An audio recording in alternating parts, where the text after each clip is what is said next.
ایک دفعہ ایک آدمی نے میرے پر بڑی چڑھائی کی، تم تبلیغ والے منافق ہو، کہتے کچھ ہو کرتے کچھ ہو، تمہارے قول اور فعل میں بہت فرق ہے بہت۔ جب ان کا غصہ اتر گیا تو میں نے ان سے کہا بھائی 100 نمبر تو اللہ نے بھی نہیں مانگے، آپ کیوں مانگتے ہو؟ اللہ نے کہا ہے فمن ثقلت موازینہ، جس کی نیکیاں بڑھ جائیں گی گناہ تھوڑے ہوں گے تو پاس کر دوں گی۔ تو 100 نمبر تو اللہ نے بھی نہیں کہا کہ ایک گناہ تیرے کھاتے میں نہیں ہونا چاہیے، 100/100 نمبر لے گا تو جنت دوں گا، نہیں تو ریپٹ مار کے جہنم میں ڈالوں گا۔ تو 100 نمبر تو اللہ بھی نہیں مانگتا، اسے پتہ ہے میرا بندہ کمزور ہے، کبھی گناہ کرے گا کبھی نیکی کرے گا۔ تو وہ کہتا ہے جس کے پاس 51 نیکیاں ہوئیں اور 50 گناہ ہوئے تولوں گا تو 51 جھک جائیں گے نا، 50 معاف۔ مثال دے رہا ہوں، ہمارے علاقے میں ایک زمیندار تھے، وہ ذکر بھی بہت کرتے تھے، گالیاں بھی بہت دیتے، ادھر سبحان اللہ تیرے فلانے، الحمدللہ کے ساتھ ایک پھکڑ تولتے تھے، ساری زندگی وہ ایسا ہی کرتے رہے۔ جب وہ فوت ہو گئے تو کسی نے ان کو دیکھا تو انہوں نے پوچھا کہ میاں صاحب آپ کے ساتھ کیا ہوا، آپ تو گالیاں بہت دیتے تھے۔ خود انہوں نے یہ پوچھ رہے آپ تو گالیاں بہت دیتے تھے، تو آپ کے ساتھ کیا ہوا؟ کہ اللہ تعالیٰ نے میرے ذکر اور میری گالیوں کو تولا تو میرا ذکر بڑھ گیا تو میری بخشش ہو گئی۔ اللہ نے بھی کاؤنٹنگ رکھی ہے، پرفیکشن مانگی ہی نہیں۔ اگر اللہ پرفیکشن مانگتا تو پھر آپ کہتے تم کرتے کچھ ہو کہتے کچھ ہو۔ اگر میں کہتا صحیح ہوں تو ایک نیکی تو کر رہا ہوں، اور کرتا نہیں ہوں تو ایک گناہ کر رہا ہوں۔ کیا پتا میرا رب میرے کہنے کے طفیل میرے نہ کرنے کو معاف کر دے۔ بس ایک صورت میں ہے کام خطرناک کہ اگر میں اس کہنے سننے کو اپنی دنیا بنانے کا ذریعہ بنا لوں پھر خطرناک ہے۔ تأمرون الناس بالبر وتنسون انفسکم وانتم تتلون الکتاب، وہ یہ آیت۔ لیکن اگر میرے اندر اخلاص ہے تو پھر میں انسان ہوں، کبھی اچھا کروں گا کبھی برا کروں گا، لیکن میرے ذمہ صدا لگانا ہے۔ تو بھائیو اس تبلیغ کے کام کو کرتے رہنا، اس سے ایمان بنتا ہے، ایمان سے دین وجود میں آتا ہے۔ دین کے 2 حصے ہیں، ایک عبادات ہے جس میں نماز سب سے اہم ہے، پھیری پہ ہو گھر پہ ہو نماز نہ چھوڑو۔ رمضان کے روزے ہیں، اللہ پھر رزق زیادہ دے دے، حج کرو، زکوٰۃ دو۔ لیکن عبادات بڑی محدود ہیں اور اس میں کثرت اللہ نے مطالبہ بھی نہیں کیا، بلکہ اللہ تعالیٰ نے اس میں اعتدال ہی کو پسند فرمایا ہے۔ اللہ تعالیٰ نے ہمارے نبی لمبی لمبی نمازیں پڑھتے تھے تو اللہ تعالیٰ نے روک دیا کہ ما انزلنا علیک القرآن لتشقی، میرے نبی میں نے تمہیں قرآن اس لیے نہیں دیا کہ تو لمبی لمبی نمازیں پڑھ کے تھکتا رہے، درمیانہ چل۔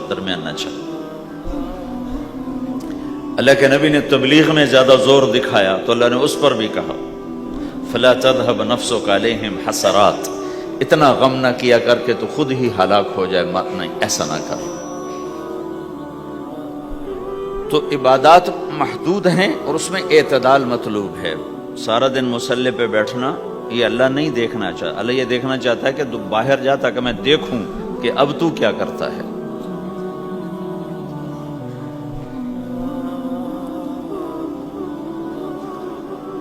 دوسرا حصہ اس کا اخلاقیات ہے، آپس کی معاشرت ہے۔ دین جو اثر انداز ہوتا ہے وہ معاشرت سے اثر انداز ہوتا ہے، عبادت سے نہیں، عبادات سے نہیں۔ عبادت تو مسجد کے اندر ہے یا مصلی پر گھر کے اندر ہے، روزہ اندر کی چیز ہے، حج بیت اللہ میں ہے، زکوٰۃ مسلمان کو دی جاتی ہے۔ تو دنیا میں دین پھیلنے کے لیے اور اپنوں کو دین کے قریب کرنے کے لیے جو سب سے بڑا عمل ہے وہ بھائیو اچھے اخلاق ہے۔ یہ دوسرا حصہ میں آج بیان کرنا چاہتا ہوں۔ اللہ کے نبی نے فرمایا ایو عرل اسلام اوثق، مجھے بتاؤ اسلام کا سب سے مضبوط عمل کیا ہے؟ تو صحابہ نے کہا الجہاد، یا رسول اللہ جہاد۔ اسلام کا سب سے مضبوط عمل کیا ہے؟ صحابہ نے کہا جہاد. تو آپ نے کہا وحسن وما هو به. ہاں جہاد بہت اچھا عمل ہے لیکن سب سے بڑا عمل نہیں ہے, سب سے مضبوط عمل نہیں ہے. ان کا جی الصلاۃ, نماز. تو ہم نے کہا ہاں وحسنۃ وما هي بها, نماز بھی بہت اچھی چیز ہے لیکن وہ نہیں جو میں پوچھ رہا ہوں, سب سے اعلیٰ, سب سے اوپر, سب سے مضبوط نہیں. تو انہوں نے کہا جی الحج, حج. تو آپ نے کہا حج بھی بہت اچھا عمل ہے لیکن وہ نہیں جو میں نے پوچھا ہے. پھر صحابہ نے کہا جی روزہ, آپ کا روزہ بھی بہت اچھا ہے لیکن وہ نہیں جو میں نے پوچھا ہے. تو پھر صحابہ نے کہا یا رسول اللہ پھر آپ ہی بتائیں, ہمیں تو نہیں پتا. تو ہمارے نبی عبادات سے اوپر لا رہے ہیں, اپنے ساتھیوں کو عبادات پہ قائم کر دیا.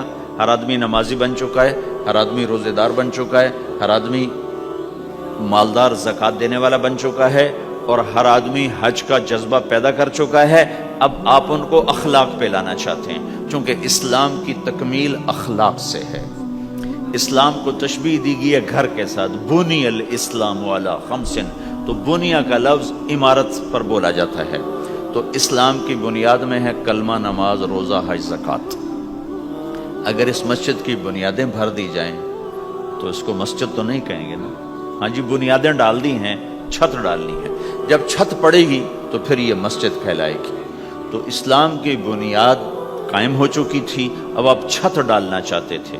چھت کیا ہے؟ وہ اچھے اخلاق ہیں. تو اب آپ ان کو اوپر لا رہے ہیں, اوپر لا رہے ہیں. تو آپ نے جب پوچھا تو انہوں نے وہی کہا جو انہوں نے ابھی سیکھا تھا, نماز, روزہ, جہاد, حج.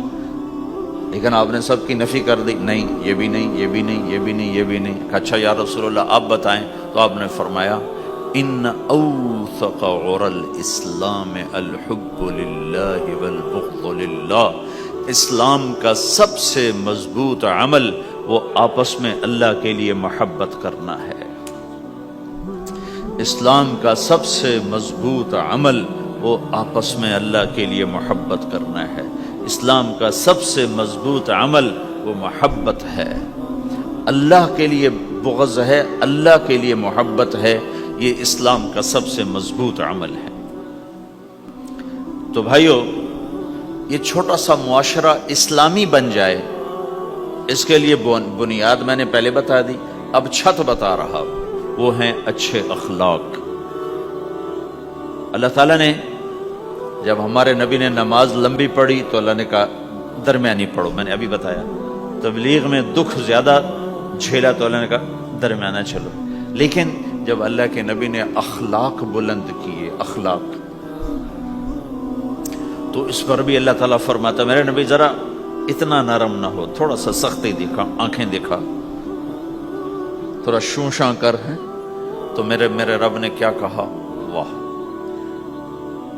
میرے رب نے آپ کے اخلاق کی جیسی تعریف کی ہے آپ کے کسی عمل کی ایسی تعریف نہیں کی. نماز کو کہا معتدل, اعتدال, دعوت کو کہا اعتدال, اور اخلاق کو کیا کہا انک لعلی خلق عظیم. اور اس کو طاقت پہنچائی قسم اٹھا کے, نون. پھر قسم اٹھائی قلم کی جو علم کا ذریعہ ہے, والقلم وما یسطرون, مجھے قسم ہے قلم اور اس کی تحریر کی. ما انت بنعمت ربک بمجنون وان لک لاجرا غیر ممنون. ان دو آیتوں کو چھوڑ کر اگلی جو آیت آ رہی وانک لعلی خلق عظیم, اے میرے محبوب میں قسم اٹھاتا ہوں قلم اور اس کی تحریر کی, تیرے اخلاق بڑے عالی شان ہیں. یہ نہیں کہا تیرے اخلاق بڑے عالی ہیں, انک لعلی, علا, علا کا یہاں بہت عظیم الشان کردار ہے.